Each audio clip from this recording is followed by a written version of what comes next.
माझ्या बांधवांचं, माझ्या तरुण मित्रांचं, तमाम कंधारकरांचं मी मनापासून स्वागत करतो।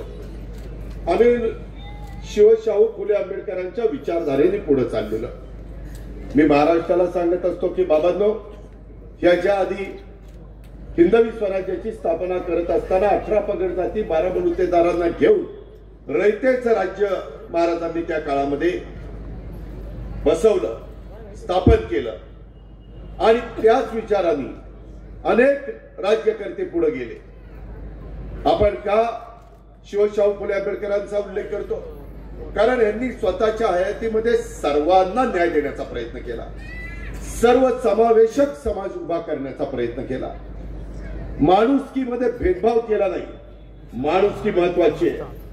तुम्ही मी कुणाच्या पोटी जन्माला यायचं हे आपल्या तुमच्या हातात नाहीये, पण जन्माला आल्यानंतर सगळ्यांनी एकोप्याने राहावं, जातीय सलोखा ठेवावा, जाती जातीमध्ये धर्मामध्ये अंतर पडून देऊ नये आणि पोलीस यंत्रणेने त्या भागातली कायदा सुव्यवस्था चांगली ठेवण्याच्या करता कसोशीने प्रयत्न केला पाहिजे।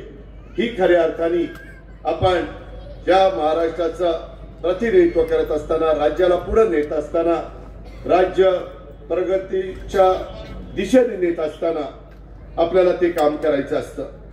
मी या ऐतिहासिक सांस्कृतिक कंधार नगरीमध्ये संत साधू महाराज मठ संस्थान आणि हाजी सय्यद सरवरे मखदूम दर्ग्याच्या चरणी सुरुवातीलाच नतमस्तक होतो।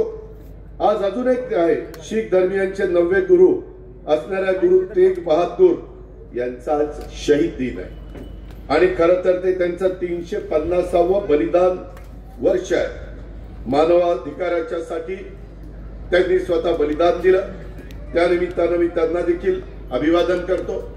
माझ्या कंधारला एक वेगळ्या प्रकारचा वारसा आणि इतिहास आहे।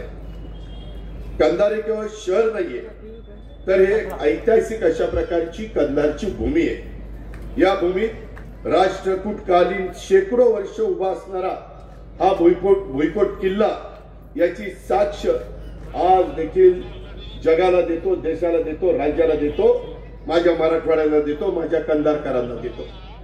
आणि त्याचबरोबर कंधारला स्वातंत्र्य लढ्याचा एक मोठा वारसा स्वप्नील मदत करू शकतो, त्याची टीम मदत करू शकते। त्याच्या टीम मध्ये तर 3 माजी उपनगराध्यक्ष आहेत। आम्ही 21 उमेदवार देत असताना 14 जण नवे दिलेले आणि 7 जण जुने अनुभवी दिलेले। बघा तुम्ही 21च्या यादीमध्ये असं आहे की नाही? या पद्धतीनं आम्ही तुम्हाला व्यवस्थित, कारण तरुण आमचे सहकारी पण नाही, मी चुकून सांगितलं, 7 नवे दिले, 3 माजी उपनगराध्यक्ष दिलेत आणि 11 माजी नगरसेवक दिले, असं झालं म्हणजे 21।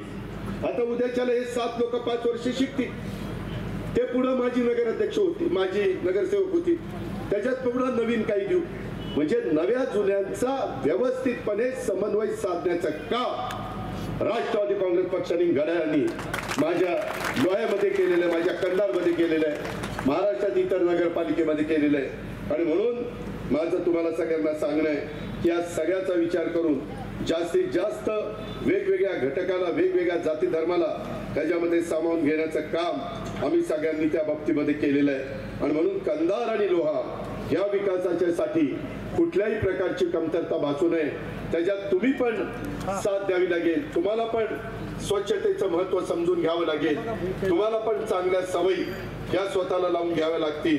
अशा